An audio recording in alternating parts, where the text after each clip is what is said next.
Good morning, Memphis. Erev Tov, Ma'alot. My name's Wayne Firestone. I'm the Executive Director of the America-Israel Friendship League. It's great to be with everyone here on Sunday here in the United States. This is Memorial Day weekend, and all of us, for lots of different reasons, are filled with lots of different emotions. For those of us just waking up, we're also probably a little bit hungry, so we've got a real treat for you today. But first and foremost, let's honor this holiday. For any of you that are holding someone's memory or honor for their service to America, please feel free to send a thought, a prayer, a name, anything that'll help you celebrate and participate in a meaningful way for Memorial Day weekend. We're glad that you're here with us. We have been running this series. We actually started the COVID phase of our webinars on a Sunday webinar with two cooks. One was in Chicago, one was in Tel Aviv, and we're continuing that tradition today with two amazing cooks. One who is joining us from New Orleans. How can you talk about barbecue without having someone, James Cruse, telling us about how to make a rub? James Cruse, a pitmaster, actually the pitmaster, 2021 Memphis barbecue world champion. Man, you got a lot of like bragging rights. In Memphis, they know how to cook barbecue. But you're in New Orleans with us today at Central City Barbecue in New Orleans. You're outside, the birds are chirping, you were up all night, you were up early in the morning starting to smoke to prepare for us. James, I know you have no voice left, but you're with us. We're so glad. We're so appreciative to have you here. And we're gonna meet you. We wanna hear, not just from the birds, we wanna hear your story. We wanna hear about what you've been cooking. Ziv Ruder, what chutzpah? Smoking barbecue in Israel? We're so glad to hear that this tradition has made its way to the Mediterranean, and indeed, you are the man. You are the head of the smoker. Hama Ashana. It's the name of your restaurant. I may have butchered the pronunciation. It is the smoker. You run the smokehouse. You have learned and applied tools from your dad. You've actually literally tools to make barbecue. We want to hear about that. We want to hear what it means. Is this the what is this? Tell us about your smoker. Why don't we start with you, Ziv, right up front? Tell us about where you're at, what we're gonna, how you got into this business, and how you met this guy on the other side of the world in New Orleans. Maybe I'll show you a quick view about the smoker that I built with my dad. This is the one, the big one. Whoa. And it's evening time here. We're gonna serve some people in like, I don't know, in 1 hour or so. Oh, nothing here. But it's you don't see much. I'll show you in a quick view about the restaurant. Most of it is just an open yard. There it is. People are coming in like an hour or so. And actually I have here, it's called matkuna in Arab. Here, I'm putting stuff on the ground. It's a bit dirty. I'm not sure if you can see it. Yeah, we can see. Okay, so this is the restaurant. It's like a. Are you back? Well, it's not. I don't want to say fancy, but it's like not really fine dining, but it's a nice restaurant. I don't serve sandwiches and stuff like that. You're coming for a meal on 2 hours. Well, it certainly looks fine to me, and it certainly looks like it's going to be festive there tonight. Do you have what are crowds look like over this past week? Oh, that's like you. Starting to come out. What do you mean? Do you have are those tables full yet? When yeah. Everything that's added is full. We don't have any menu. It's like a fixed price, fixed menu. and we're gonna serve you seven different cuts for like maybe 2 hours. 2 hours and a half, depends. Fantastic. Yeah. Let me give James a chance to say hello and tell us a little about where he's cooking from today. And James, I know you're partially outdoors and you're still cooking. So tell us about where you are now and maybe a little bit out where you were last night. Go ahead. So I'm in, this is one of the smaller pit rooms. This is where I shoot my YouTube videos. Yesterday we had to cater for 2,000 people at an oil refinery. So we started early, we started prepping during the week, but we started early yesterday morning and we wrapped up about 8 or 9 o'clock last night. And I got back here at 6 this morning to put the lamb on the smoker. I could take you to the other pit room where Dustin is wrapping up cooking for the day. You'd like to see that? It's the big pit room. So maybe after we'll do the little tour, we'll come back to you, and I'm going to do my best to save your voice. I appreciate your giving us what you got left in your lungs. Was it a successful event? With I don't know how you cook barbecue for 2,000 people, but that's probably the biggest barbecue you've had in a while, I assume. Yes, it was very successful. I didn't lose my voice because of catering. I just got a little bit of a sinus infection the last few days, but I'll get over it. I've got a big event next weekend, a big competition, so just gotta tough it out. But yeah, I'm glad to be a part of this. This is gonna be fun. Great. Ziv, can you tell us a little bit about how you met James and what it's like to be out there among the world barbecuers? Some of them here in the United States. I've met James. I think it was September 2 years ago. I made a tour, a smoking tour for me and a friend of mine. We went to Austin, actually, mostly, but we knew we were gonna check Louisiana, Korean food, and a friend of mine from Israel told me about James, and I emailed him and asked him to be there on the same week that I'm gonna be there, and I met him, and we had a nice click, and I tested his food. He's probably going to be in Israel sometime, and we always talk about doing something together. And it was cool. The first time I've been in the States, it was maybe in 2000, and when I realized what smoking is all about, and found out about it and read about it. And I was living in Denver, Colorado for a year and a half. Then I checked things out, and when I came to Israel, I started to smoke myself. I've learned a lot from the internet, from YouTube, and I started my own business. And somehow everybody, here started to smoke in the last 2, 3, 5 years, maybe. So, James, one more question before we look at the recipes today.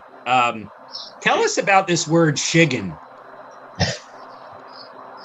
You said you're in a competition next week, and I understand you guys are pretty competitive guys, and you don't like to give away secrets. You're entitled to your secrets, but what does it mean to be shigging? So shigging is, let's say I'm at a competition, and you decide to walk into my area, whether it be my competition trailer or the tent. And you just start looking around and just kind of seeing, asking what this rub is or what that item is. So you're taking mental notes, just trying to take my ideas and then use it for yourself. So it's espionage. Basically, it's espionage. Yeah. It's culinary espionage. Okay, I got it. All right. Yeah. So we know that only really good friends would actually share their recipes, and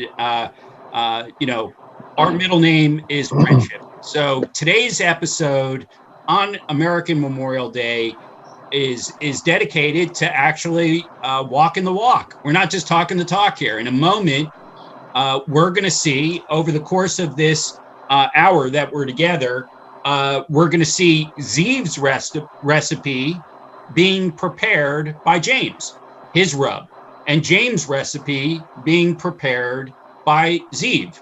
Now, how common or uncommon is that, guys? Do you must have enough trust in each other to share your recipes with each other, and then to be grateful enough to share it with our audience today. So, whose idea was this to begin with? For what? It was both of us. Sharing recipes? It was both of us. Both of you. Yeah. We decided, we had to talk, we thought what we can do that would be cool, and I have no problem actually sharing with James, and it's an honor for me to get his secret rub, barbecue rub, only one of them, but it's nice, and I'm sure it's going to be tasty, and there is a big difference between our seasoning and the American seasoning. Not a big difference, but I'm using using a lot of Middle Eastern flavors. And we picked the lamb because the lamb is kosher. The hogs, the pigs is not. So I smoke a lot of lamb, different cuts. And I have like an Israeli seasoning type. I'm using cardamom, I'm using eggnog, how do you call it? Not eggnog. Nutmeg. Nutmeg, yeah. And some cinnamon and cardamom. I'm not sure if you can see it. Yep. Nice. Okay, so it's a little bit different. Why don't we take a look at the recipes? Ziv and James were good enough to share the recipes. And before you ask, yes, we are absolutely going to share this recipe. So this is the Mediterranean version that Ziv was starting to explain and show us some of the different seasonings. We're actually going to see some of the preparation. So tell us a little bit, James, about when you look at this recipe, what's new and what's different in preparing Ziv's Mediterranean pulled lamb. The first thing I noticed was we don't use much cardamom or what's the other one? I can't see them. Cumin, maybe? No, we use a lot of cumin. Yeah. We don't use much cardamom, and then the other was I can't think what the name of it is. I can't even see it on the screen. What's the other C with the there's cinnamon in there. Coriander. Oh, the cloves. The cloves. No, coriander. Okay. I couldn't think of it. Yeah. We don't use much coriander here. The screen's small. Yeah. Yeah. There you go. And how about on the preparation side, aside from the ingredients? Is the preparation similar or different? No, the preparation is the same. Same preparation. The same temperature, more or less. We wrap it at the same time. Using Celsius, and is using Fahrenheit. But it's the same. Nice. Okay. So a good barbecuer can set up shop pretty much anywhere in the world, and if he's got the right equipment and for preparation, and use some of the local spices to make a different rub. Right. Pretty much. And until we can get you guys together physically, hopefully in Israel, since you've already been to Austin and to New Orleans, hopefully we can get James to Israel sometime this year. You think he'd like it? You think he'd like cooking in your place? Oh, I know he would. Okay. He love my tools. All right. Now let's take a look at this American pulled lamb barbecue sandwich. What did you think when you first looked at it, Ziv? Well, it's not. It's actually more or less like a beef barbecue sandwich, like the classical beef barbecue, but it's going with the lamb, and I'm kind of interested how it's going to be. And I've never tried it. I have some rubs that with sugar, but not really.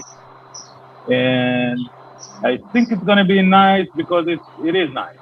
And we're going to test it. It's going to be ready in like 10, 15 minutes. That's great. So both of you, tell us, James, you said you started early this morning, even though you had a late night event with 2,000 people. what's the normal process for you to get up, in terms of, starting to cook and prepare a meal like this? This is pretty easy. What I did, we have big commercial smokers here at the restaurant, but for this one, I used a smaller smoker. In fact, I'll show you real quick. This little guy right there, the drum smoker. So since I was only cooking just a little bit of meat, I didn't have to use a big smoker for it. And that's the kind of smoker, it takes maybe 20 minutes for it to fire up and then put it on. So it's an easy cook. Yeah, just yesterday he smoked for 2,000 people. Now it's one cut, nothing. By the way, one of our viewers wrote in that they're a proud member of the Kansas City Barbecue Society. What do you guys think of Kansas City barbecue? I like it. In fact, while we're talking, someone just sent me a text, asked me if I signed up for the American Royal yet, which I need to do that, which is one of the other world championships. So I'll be there later this year as well. That sounds great. Ziv, did you make it that far? Or you stuck to the South? No, I've never been in Kansas yet. On my next tour, actually, I want to go to the east side, North Carolina stuff, some vinegar seasoning and stuff like that, spicy. And I think I'm going to go this way, but I'm not sure. Great. Well, we've got people on the line here today from all parts of the country and actually from around the world. So we'll see if we can spread the love of barbecue, maybe to some new places as well. Ziv, first question to you from one of the visitors, and then I know you have a little video to show us of your actual preparation of this dish that you worked on earlier, which will help us see what's cooking now and will be ready in 10 or 15 minutes. Where physically are you? Your restaurant? Where is it located? It's a small village called Yanub. It's like half an hour north than Tel Aviv. Half an hour north of Tel Aviv. Yeah, 30 minutes north. Okay, and there's room tonight for a table if somebody wants to come? No, for tonight, no. All right, so don't rush over anybody. Yeah. Start working on the rest. Give us a call before. He's booked. You got to call in advance. Yeah. That's a good side. Does it feel good to be having? Actually, we're hosting only booked before. I'm not sure how to say that, but we don't get random people. Got it. You need to book a table. We need to prepare for that, and we're ready. All right. James, what about you? Do you take drop-ins these days, or only doing special events? No, we take drop-ins. We can seat 400 people in the restaurant, so we don't. I mean, that's with the patio. We have 2 patios. But we never fill up that many people. There's not that many people who want barbecue. I'm kidding. No, we. I was there. It was busy. Yeah, we take large groups. They can walk in. We could take up to 30, 40, 50 people if they wanted to walk in. And what's the largest group that just sort of showed up and you suddenly said, "Boy, I hope we have enough meat"? I don't know, maybe 50 showed up. All right. So Ziv, we're going to start. We'll take a look at some of your preparation style, and we want to see, James, what you think of what he's doing with his rub. I love it. What? You showing the video? Oh. Yeah. Here we go. James, barbecue rub, and this is the lamb.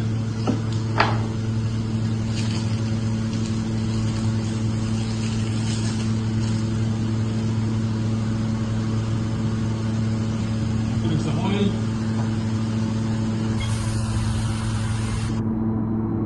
Make sure the rub is gonna stick on it.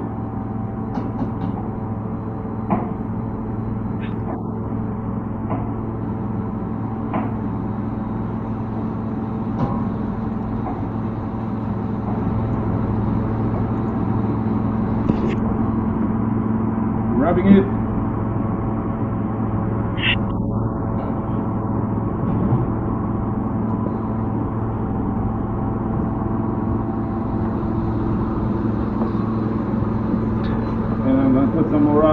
is the crust.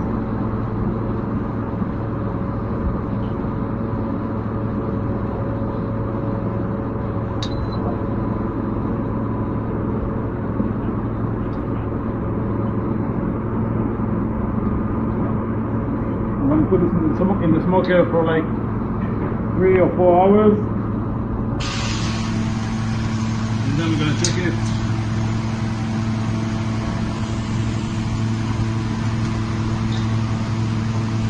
Thank you. All right, James, what do you think looking at it?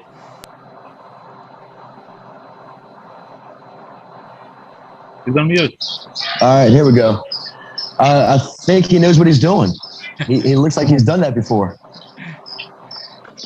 Ziv, how did it feel cooking somebody else's recipe? No, it's nice. It's an honor, actually. It's nice. It's different. You know, we're doing the same rub, the same thing every day, and just a small twist make everything different. Nice. Okay. James, you want to tell us a little bit about what it was like preparing Ziv's recipe? So when I got my lamb in and I saw Ziv's, he had one whole lamb neck. Mine came in some smaller pieces. In fact, I'll show you. I mean, they're wrapped in foil right now, but I got about 5 of these and one big one. So it was an easy prep. There's got a good amount of fat content on it, which is going to render down, make it a juicy piece of meat.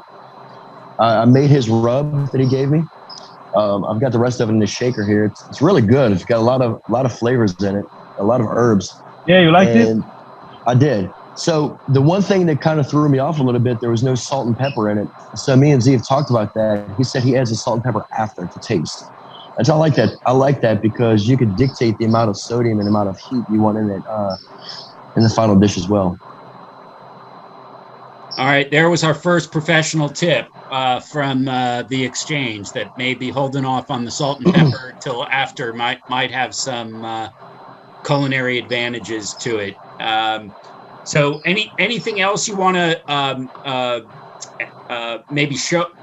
I know we have a short video that we're going to show that gives you a feel for the restaurant. And again, I know the volume was a little hard to hear on that, but we wanted you to get a feel for what some of the initial cooking looked like. Anything else you want to show us now, James, in terms of your preparation and, from the dish you did with Ziv? Well, I don't have anything as far as video on prep. Like I said, I could walk you through the steps. Sure. Basically, I made his rub first. I thought it was really good. And then I had the 6 lamb pieces and put a nice dust. Now, the difference with the way he rubs his versus myself, I dust mine on. So I go over the top like this all the way around instead of patting it in. Then I'll let it sit for a good 15 minutes and let the meat sweat, which kind of helps build the bark around it as well.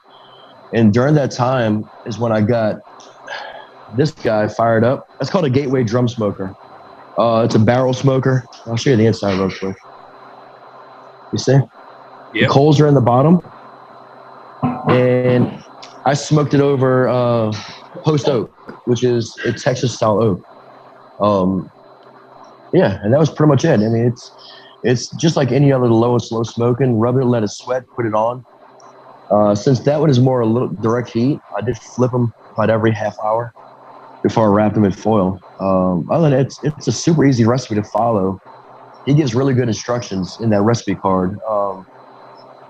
There's really, I mean, anyone could do this. You just get your lamb or chicken or pork, if you eat pork, put that rub on it, smoke it, wrap it, and then whenever we get started with the dish, I'll show you how he had me prep it, which I've got all of my prep stuff here for the dish itself. Beautiful. Yeah, tell us a little about the prep there. That looks nice. All right, I'm gonna try to look at this from an angle. So I decided to go with some pita, and when we're about 10 minutes out from building a sandwich, I'll put those pita on that grill to kind of warm them up. But what I have here, I've got some coarse black pepper, some kosher salt, some dried minced up mint. We got some tahini sauce, iceberg lettuce, lemon, some parsley, onions, and then some hot chili peppers right here. So I'm gonna be careful with these peppers. Oh, don't be careful.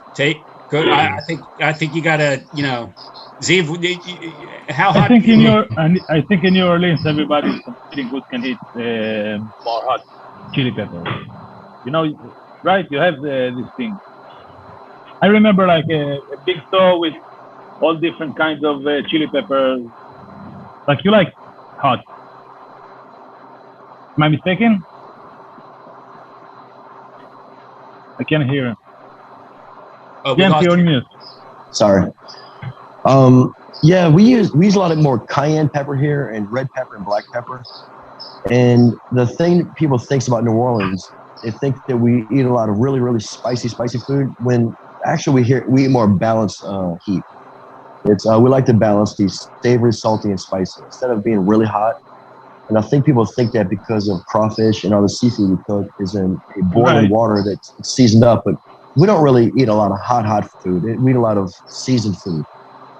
So we do have a question from Ross in Montreal who wants to know what temperature you're actually smoking at. How hot is that hot? I'm doing most of the smoking. smoking. Is this for me or for Ziv? Let's hear from both of you. I'm smoking in about 110 degrees Celsius, which means it's 225, 230 in Fahrenheit. And James, what's your temperature at? I like 250 degrees A little bit hotter. Fahrenheit. Yeah. Okay. And now on the other hot, whose sauce is the spicier, the more? Do you need a little bit more constitution to be able to handle? Who's got between the two dishes? Which is the spicier hot dish? I think James's rub is the more spicy. You got cayenne pepper, mine don't, just black pepper. Got it. Okay. So bear that in mind. Now we do have. I didn't add any. What's that? I didn't add any spices or anything here other than those little chili peppers. Those serrano peppers is what I'm using. Yeah. So we have a question. We have several questions from Daphna is asking about what you all think between wood smoking versus gas smoking. Oh, I'm going only wood. I'm using pecan wood. Only wood? I like wood. You go first, Ziv. Yeah, I'm saying I'm using pecan wood, which is common here in my area, and I'm using charcoal in this time, like when the smoke is just I'm using it for like heating the oven, heating closet. Sorry. And on this time I don't use any more wood. Just let me show you.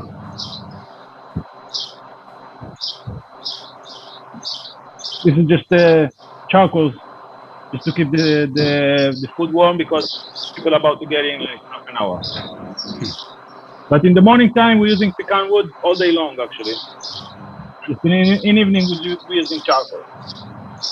And one other nice thing that in my restaurant, I don't have any frying oil. I don't have any electric oven. We have nothing. I'm using wood and fire, and that's it. Wow. Yeah, only the salad and the dessert not going in the smoker, but everything else, all the side dishes, like baked potatoes from the campfire and. Well, we definitely have questions. First of all, people want to know how much meat you actually prepare in a day, on a regular work day. Me? Both. Yeah, I'm not sure how to say it in kilo. It's like 100 kilos. 100 kilos for an evening, like for tonight.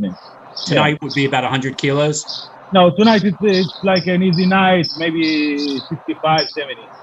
Okay, so 100 would be about 220 pounds. So 65 is going to be, little more than half, 155. Does that make sense? It does to my calculator. Yeah. My colleague who's calculating this. Okay, Yeah. I'm definitely not that quick. James, I'm afraid to ask you this, but like, how much meat? How much meat was last night with 2,000 people? Oh, that's a nice question. Close to 2,000 pounds. Raw meat. Raw because you lose about 50%. So when it's cooked, I'll tell you this: when it was cooked, we did chicken, pork, and brisket, and it was about 350 pounds of each one. 350 pounds of cooked meat of each one, plus the sides. All right. How many smokers do you use? All of them? You open all the smokers? We use about 3. Really? Because they have like 6 or 5, if I remember right. We have 5 in the big room, and then 3 more in here, but we don't use this one anymore. So we have 5 big smokers.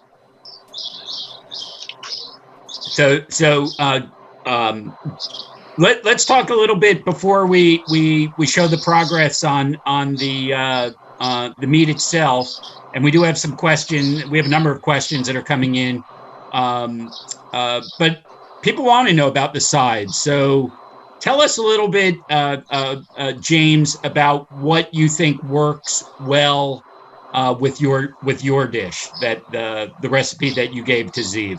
What kind of sides do you like to do with your dish? The American recipe? Yeah. Okay. For a pulled, well, here we do a lot of pulled pork. We don't really pulled lamb, or you can do pulled chicken. So pulled meat sides are probably like potato salad, coleslaw, or on the cold side. Hot sides would be, baked beans and corn on the cob, things like that. We're gonna keep it pretty straightforward. Non-offensive flavors, macaroni and cheese, things like that. Did you say not offensive flavors? Yeah, so that's a term I use. What I mean by offensive flavors, meaning it's not offensive in terms of upsetting someone, right? What I mean by that is flavors that go right down the middle. It's not going to be too spicy or too salty or too sweet or too savory. You're down the middle, so you're basically not offending taste buds, if that makes sense. That makes sense. Just when I cook at home, I'm often accused of offensive flavors, so it's a little bit of a different feedback I'm getting. Ziv, tell us about what you like to have. You said before, when you were talking about the oils, salatim, salads. Yeah, no, I'm saying actually with the lamb, I think rice is going great. Rice. Yeah, white rice. I'm doing here a garlic rice, but it's the same. It's white rice, more or less. And because the lamb is very fatty and it's juicy, and you want to eat something with it. And today I'm going to try it in sandwich, which is great. Mostly in the restaurant, we serve it with the side of the rice. But what about the salads you were talking about, the salatim? Yeah, what about the salad? Well, tell us about them. I mean, I miss them. So there are those of us who, miss what you take for granted. Yeah, I'm serving. I have pickles that my dad is doing for the last 6-7 years, and we have a basic salad. It's I'm not sure if I know in English all the words. It's got arugula, and yes, very much. Iceberg lettuce, and 1 second, I have some. Maybe somebody know how to say noniot. Jonathan is online, and say it again. Let me show you. Okay. Radish. Right. Sorry. Radish and איפה יש לנו קולורבי? אין חדש אחד? Okay, never mind. So it's like a basic salad we're putting on the side. It's like more refreshing between the taste of stuff. We're using this with Good virgin olive oil with fresh lemon and some salt. And Nice. that's it. I know. For you, Very, very basic vinegar. Just it's refreshing in the middle of the meal. and that's a recipe you learned from your dad, you said. What? No, for the salad, Yeah, it's basic. basic. Good Okay. quality, yeah. It's basic. It's oil, some acid, and salt. Well, but I understand you have done some things together with your dad. I've done everything with my dad. My dad built this smoker, and I'm just the how do you say it, like the water boy. I just did the stuff, all this and bring this, and I just paint some stuff. He did everything. But he's proud of you, though, right? Yeah, it is. Okay. But still in the restaurant, at home all the time. He was the one in charge on the jam and the pickles. That's the only thing he cooks at home. So he's still doing my pickles also. I can show you. Nice. You can see that? Oh, This beautiful, beautiful. Yeah. Yeah. So I'm doing the pickles, and that's what we serve every day. It looks like you got some Texas Longhorns on your trip. Yeah. No, I got it here, but yeah, I should have drank some. All right, James, tell us. You're in this championship circle now. You got some bragging rights. Tell us Tell us what these championships are like. How does one actually? Do you just show up and cook your food on the spot? What are the judges looking for? Tell us a little about what it's like to have your food, being judged in real time like that. It's a little high pressure and intense at times, but it's fun. It's a lot of fun. You're around a lot of friends and family. And the biggest thing that I tell people is you can't cook the food that you like. You have to cook what the judges like. So I'm not a fan of eating competition ribs, but the judges like them. And they're looking for, like I said, middle of the road flavors, sweet, salty, spicy, with an emphasis on sweet. They like a certain bite. You pick it up and bite it. It's got to have good, clean marks. But yeah, I mean, the key is just nailing texture and make sure the texture is correct and the flavor is where you want it to be. So in a moment, we're going to actually take a look at Ziv's restaurant, a little video clip that shows us what it's like when it's full. And if you want, James, maybe after that, if you want to show us around a little bit to take us on a little tour, my good friend Julie in New Orleans is who knows a thing or two about good food in Louisiana and good food in Israel. Can't be that far from you. Where are you located in New Orleans? We're downtown. We're about 8 blocks. I'm trying to fix this camera. We're about 8 blocks from the Superdome. Okay.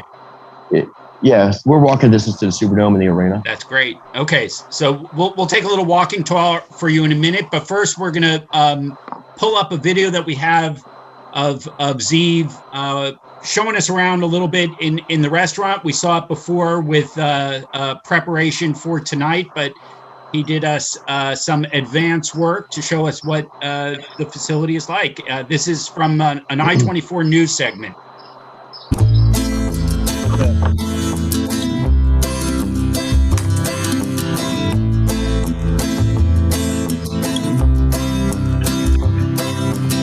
In Israel, on the Independence Day, it's basically the holiday for me, so barbecue. So this is like a great opportunity to have a meeting, gathering around the barbecue. So basically we're making spare ribs, lamb spare ribs. I'm using sumac and lemon and mint. We're making a wet rub and we smoke it for like 6, maybe 7 hours.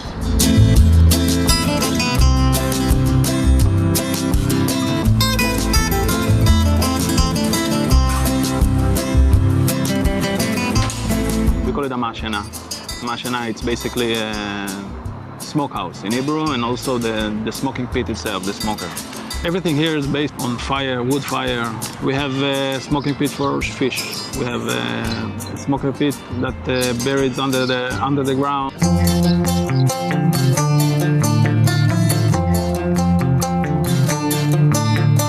A little over 10 years ago, I was in the States, and I fell in love with this magic of smoking meat and find out that there is a lot of techniques to cook the meat for one simple, perfect bite. My connection to this is from the pheromonic side of me. I like to play with the fire, to sit by the pit. I love the low and slow idea of cooking.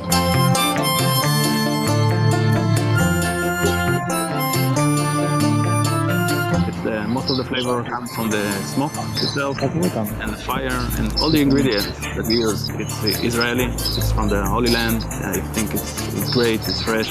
I love the flavors, kind of Middle Eastern flavors, the sour flavors and of the sumac and the lemon, of course, and the freshness of the mint, and their complement to the lamb.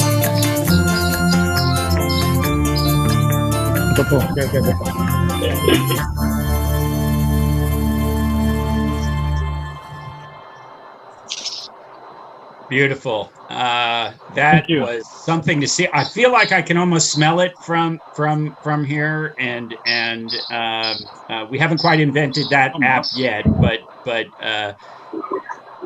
it looks like that smoker that your dad built behind you is getting a lot of good use. And the one that's underground, is that a different kind of flavor that it's able to generate? Actually, I prefer the smoker.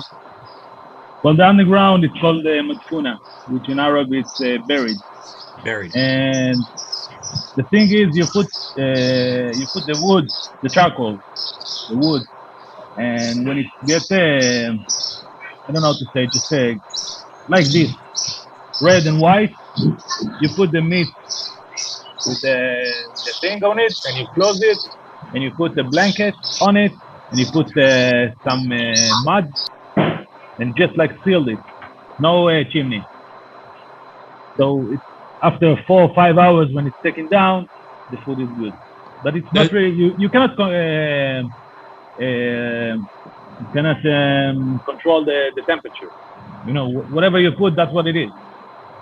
You cannot change anything in the middle of cooking. You cannot check it. You just need to know how to do it, and that's it. But it's nice. It's nice when you're in the desert. At home, I prefer to do this way.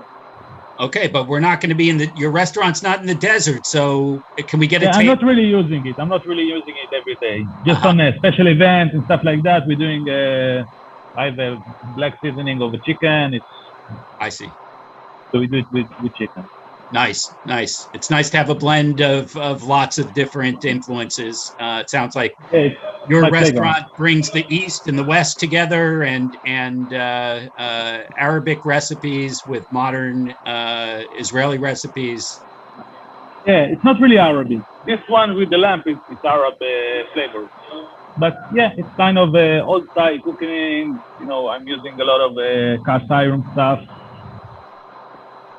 We're serving dessert in this poike, you call it, you know?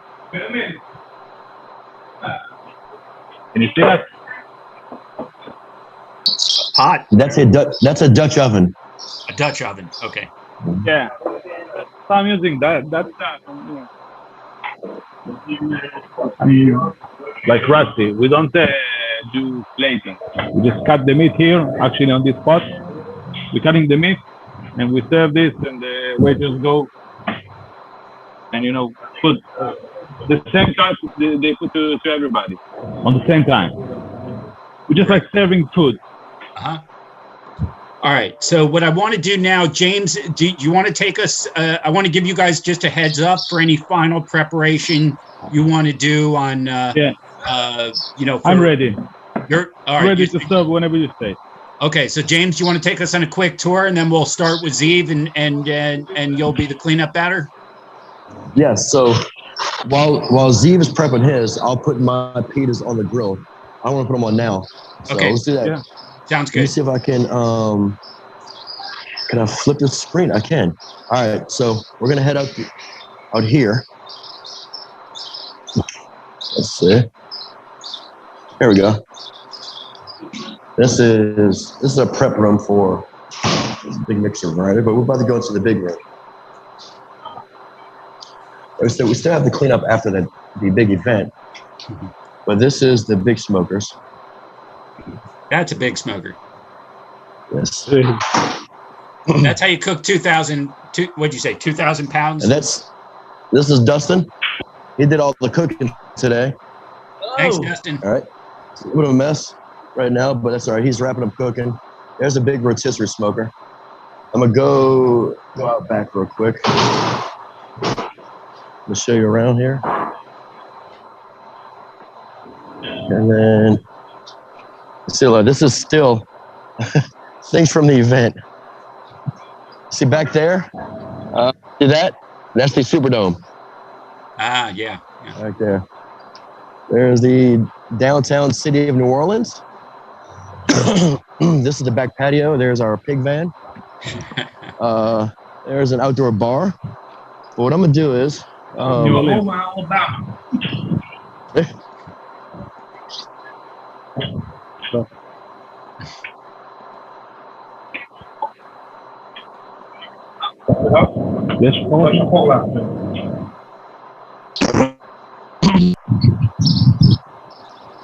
What do we look at? so we got. All right, here we go. There's a patio. Oh, yeah, sure. Here's the out sitting. And then we're going inside by the bar. All right. We'll try to make this quick. Stay there. There's big Randy. Randy approved. There's a few trophies. That's when you have bragging rights, right? Well, that's from 2 years ago. That was third overall. Okay. All right. And right now, we're about to get ready for lunch. So this is the front dining room. We got a few people came in early. And then let me walk you down to the hallway before we go back into the pit room. So how early is it okay to start eating barbecue? Whenever it's ready. This is our prep kitchen. That's Donna. She's our GM. Donna. Hold on 1 second. That's Donna. That's our general manager. There's Doug. All right. Men's room. Chad. Almost done. Prep kitchen. These guys doing stuff in the prep kitchen, and then the lights are off back here, but this is the event space in the back. It's got a bar back here, 2 big TVs, tables, and now we're going back to the room we're in.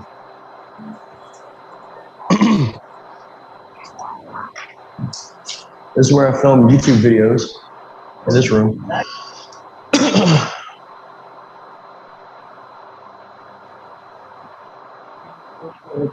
This is what I cooked lamb on today. So Nice. and I'll show you real quick. I mean, this is a Gateway drum smoker. These guys are made in Missouri. Great, super efficient smokers, all wood, all charcoal. And that's it. Let's flip this around. And that's the restaurant. So I've been assured by Daphna that it's never too early to have barbecue as long as it's fully cooked. Right. Yeah, that's probably about right. All right, Ziv. I think we're ready to see what you got and what you made out of James' recipe. Okay. So I'm taking it out from the smoker.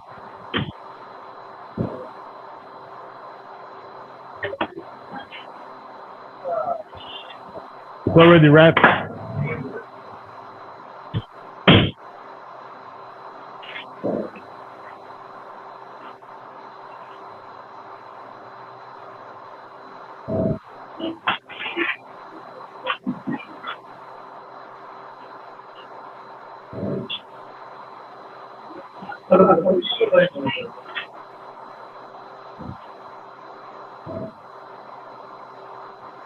I can see the smoke. I think I can almost smell it. Yeah. It's also top. Okay. You don't really need to cut it, okay? It's pulling off itself. This is one bone, two bone. Thank you.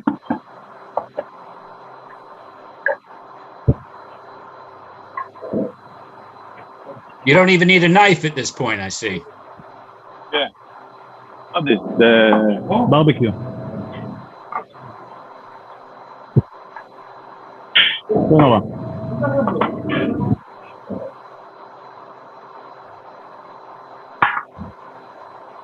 Okay, then it's cold. Never mind. So,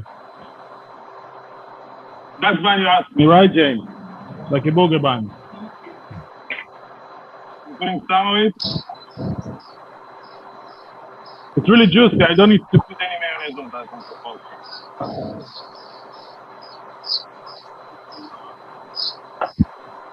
And some coleslaw. Yeah, that's a good portion of coleslaw. That's the kind of portion I like. Yeah, I would go with some spice, but maybe just the crunch from the red onion.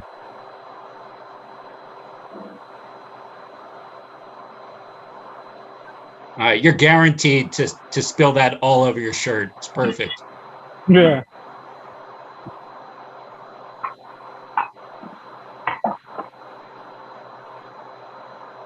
Oh, I can do some more.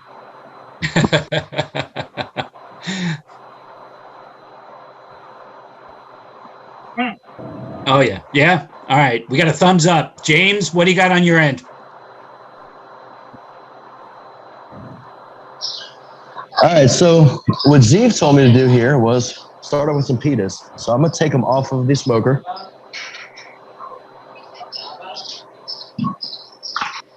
In fact, you guys don't need to see me. I'm gonna tilt the camera down. How's that look? Is that good? That looks. So what Ziv told me to do was grab a pita, cut it in half, and create a pocket, right? Like this. Yeah. It's in a way, it's kind of like your sandwiches. So I'm gonna put those aside for a second. Grab the lamb, and you can see it. There's juices all through here. Okay, see this right here, and it just comes apart. It shreds apart. Looks really good. Very moist, very tender. And what I'm gonna do is, you see all these juices? I'm gonna put them back in those juices right there. See that? Because I want to do a pulled lamb. And one thing I noticed about it, because they have fat content, when fat's rendered correctly, it gets a little sticky, which is a good thing. Okay, so I'm gonna put the lamb back in there. You see it's just coming right off. It's easy. You see mine's on the bone like this. So pull it all the way off. Look at that right there. That's a great recipe, Ziv. It looks really good. I can smell it. So let's get that out there. That's a tendon. I'll pull some of this meat off.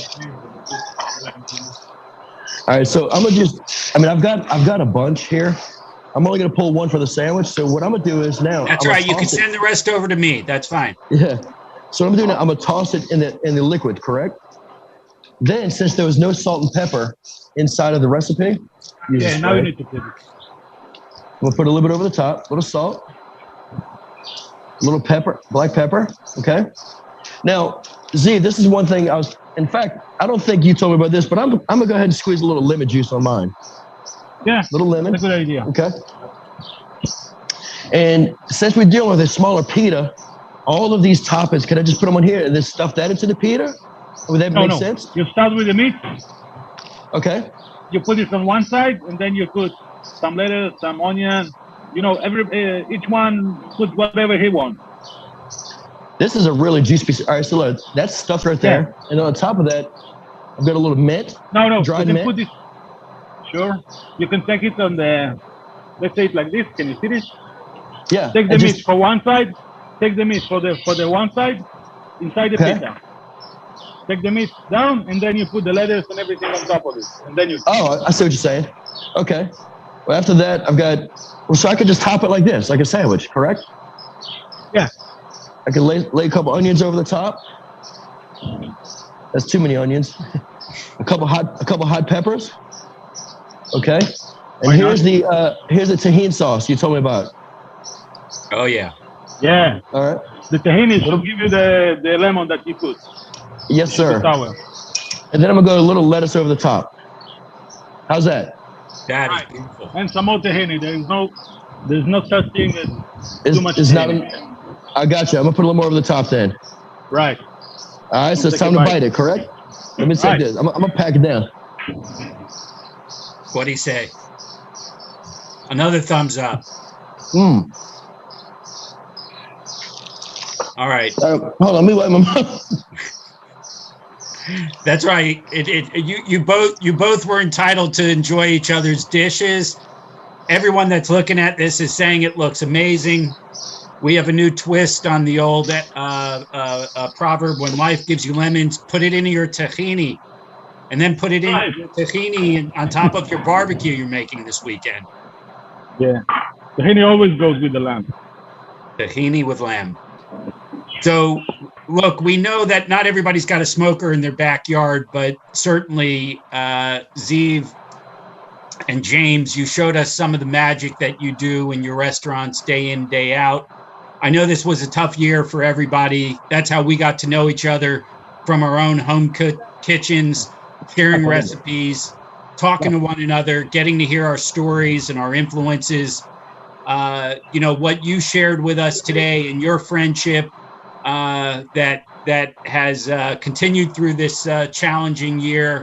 It's itself a testament to your restaurants, your love for cooking, your love for barbecue, and this idea that we could actually share with each other because that's what friends do. That's how we learn about one another. So I just want to give each of you a chance to share, just your final words and greetings for Memorial Day here, and really to look forward to an opportunity where we can celebrate together and cook together and eat together, the kind of things that we do among friends. So, James, any last words? I know one thing. I wanted to keep eating that pita. That was unbelievable. I wanted to keep eating and just let y'all talk. Hold on one second. I'll let you guys talk. Steve, that was a great recipe. It was really, really good. A ton of flavor.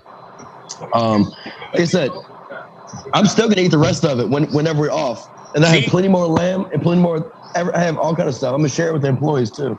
Awesome. Yeah. That's a great way to spread the love. Ziv, you're going to share tonight with any of the guests what you cooked up for James? It's not. I don't have a lot of it, but some, maybe the first 10 of them, they're gonna taste it. I'm gonna tell them what's the difference.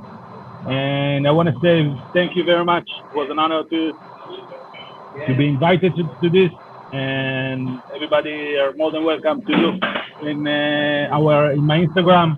Called Americana. It's easy to find it in English, and everybody is more than welcome to Israel. We're just about to open the sky. We're done with the COVID, and see you next time.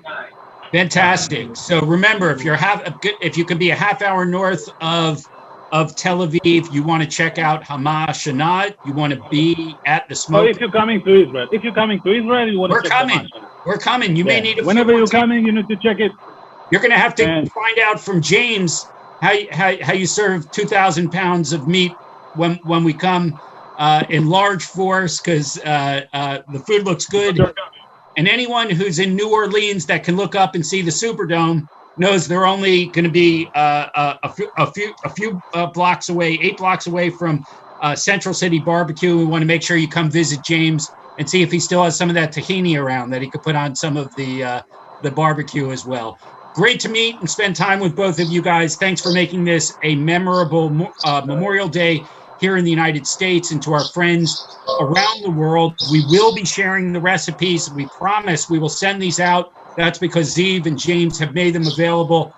We want you all to enjoy Memorial Day weekend and this period where all of us are beginning to come out of our our cabins and our hibernation and being able to celebrate with one another. Do it safely.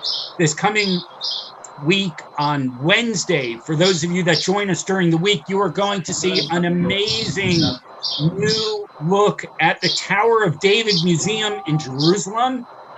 We promise to show you. We know you've seen it from the outside if you've been to Israel. It's an incredible, incredible site and place to tour. We will be taking you with the architects that have gone underground and created new things to see under the Tower of David. Please be with us. Have a safe weekend, everybody. Enjoy the great recipes that are coming your way.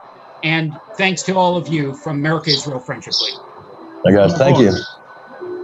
Smoke on, guys.